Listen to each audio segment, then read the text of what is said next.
welcome to the sixth in my series of meditations on my all-time favourite science fiction novels.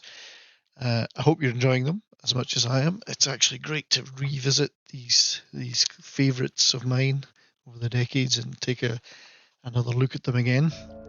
And now today I'm going to be talking about one of the most daring and intriguing novels in science fiction.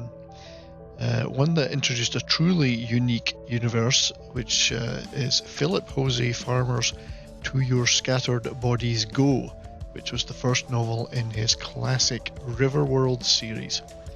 As always, a quick spoiler warning. I try not to get too plot specific, especially about the endings of novels, but please be aware there will be some spoilers ahead.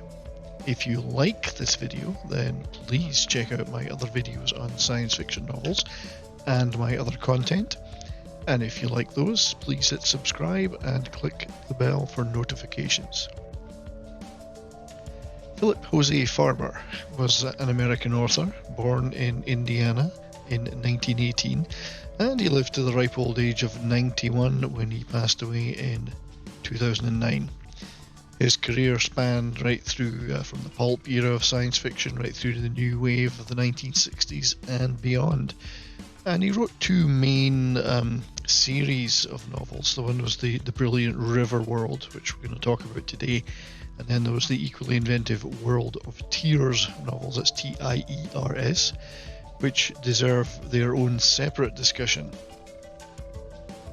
Some of the things he loved were mashing up genres. He liked incorporating real people and other authors' fictional characters into his novels, and he liked very much mixing up pulp action with psychological and existentialist themes. So he was a bit of a genre mixing guy, but he was also prone to self-inserting himself in his novels via avatars, and I've always found him a fascinating author.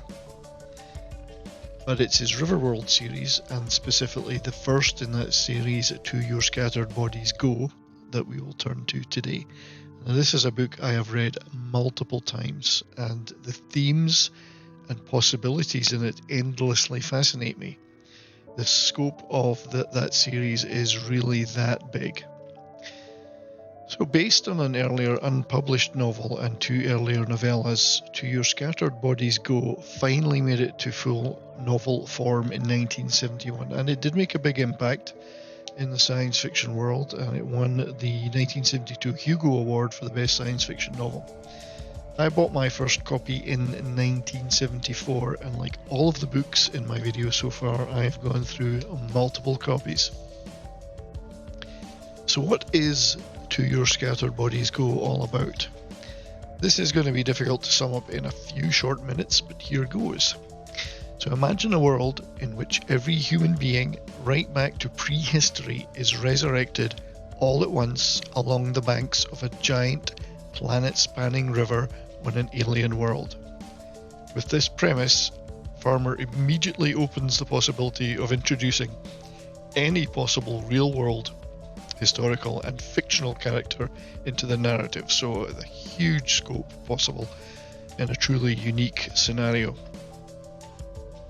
So along the banks of this gigantic river, there's a distribution of people from era and race and so on that appears to be random. Everyone is hairless and naked. Everyone has a device, which they call a grail, bound to them. And shortly after they awaken, a nearby structure named a grail stone causes food and other supplies to appear in the grails. And these are scattered all up the lengths of this millions of miles long river. So you can imagine that everyone is freaked out because they've awakened from death, basically. They're hysterical, they're numb, or they're otherwise completely discombobulated by this apparent miracle. So the mystery begins. Is this a technological or a divine phenomenon? Is it aliens? Is it human technology or divine intervention that has caused this? Why has this happened? Is it a giant social experiment? Is it some kind of merciful escape from death, or is it something more sinister? Where is this world, and what are its physical limits? Is this a permanent revival, or could life be snatched away again at any time? So very early on, we're introduced to the protagonist of the book, who happens to be a real-life celebrated British explorer and adventurer, Sir Richard Francis Burton, who in real life lived in the 19th century. I won't linger over his extensive biography, but he was an extraordinary man, and his feats included being perhaps the only Westerner known to have entered in disguise the holy city of Mecca, amongst many other exploring and travelling feats that he carried out. So I'd urge you to look him up. He's a fascinating person, and is to me the perfect choice as the protagonist in this bizarre world, being a fearless, daring-do and very inquisitive and smart guy.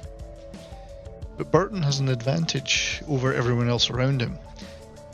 For some reason, or by some unknown hand, Burton had previously awoken from death at the very beginning of the novel in a gigantic factory-like environment full of half-formed human bodies. So he immediately knows something is afoot, and he is determined to find out what it is and uncover the secrets of this world. Burton quickly gathers a group around him, which includes the Neanderthal Kaz, Alice Liddell, who was Lewis Carroll's inspiration for Alice in Wonderland. Also included are the obvious farmer self-insert in science fiction author Peter Jarius Frigate, and an actual extraterrestrial being who is called Monat. Through Frigate and Monat, we discover that Monat was part of a small group of beings from Tau Ceti who had arrived on Earth early in the 21st century. When one of their number was accidentally killed by humans, their spaceship automatically killed most of the people on Earth. So Frigate and others who were alive at that time confirm Monat's story, so there appears to be a cut-off point for the human era and the end of the human race, which is in the early 21st century. So Burton and this group set out on a mission to discover what's going on in the Riverworld. They discover the physical limits of this giant multi-million mile river valley. The resurrected people in it all seem to be roughly 25 years old. They are disease-free, but there's no sign of children and infants, and nobody can get pregnant. And it's revealed at some point that if they die in Riverworld, they actually are resurrected again elsewhere, somewhere up or down the river. Now, human nature being what it is, tyranny and empire building soon commence, and Burton and crew are captured and enslaved by a group led by Roman King Tullius Hostilius, my bigger pardon, and Nazi Hermann Göring. So Göring and Burton seem intertwined in some way, as they keep ending being resurrected near each other on the river, but I'm getting a little bit ahead of myself. So Burton is visited by a mysterious stranger at night who reveals themselves to be the one who awoke Burton early and is sponsoring him to keep exploring.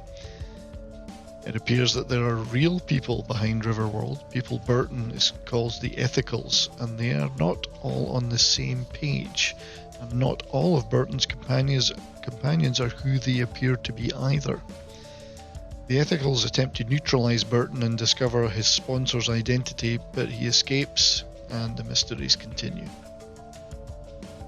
So I won't spoil the ending, but naturally you can see that with several sequels following To Your Scattered Bodies Go, nothing concludes with absolute finality in this book. But this is a deeply absorbing and immersive story, and Farmer brilliantly expands the secrets of the Riverworld piece by piece. I'm fascinated by the eventual assertion of human nature in it.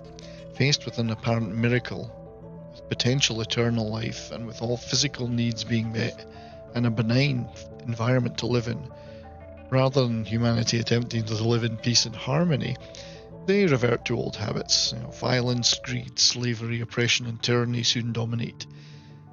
Human cunning introduces industrial-scale exploitation of the Riverworld's natural resources, and soon there are boats, planes, electricity and weapons being manufactured.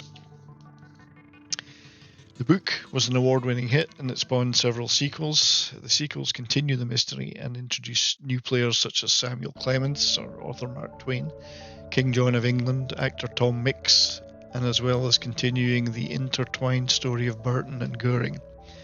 The second book in the series, The Fabulous Riverboat, is another excellent story.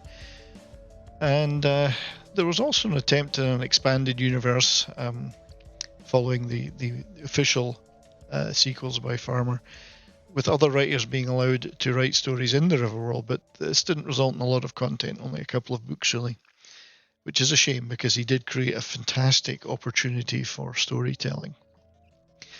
Now the Sci-Fi Channel, they made two, in my view, extremely poor attempts at creating TV series based on the novels. I personally really don't like them, particularly because of the treatment of the Richard Francis Burton character, which I don't think they treated the character at all well in these stories.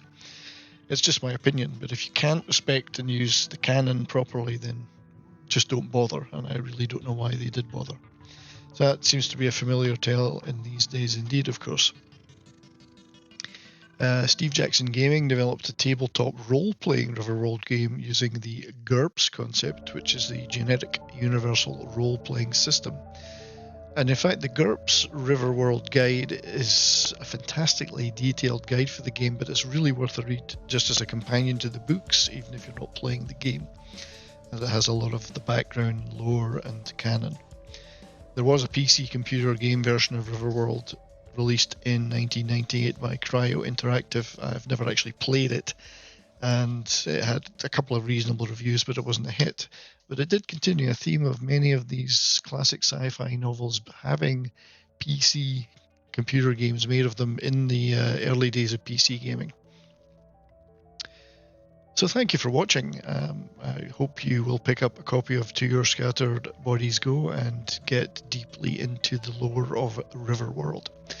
If you like this video, then please check out my other videos on science fiction novels and my other content, and hit subscribe and click the bell for notifications. The next book in this series will be Greg Bear's epic tale of alien technology and travel across space and time, Eon. So till then, stay well.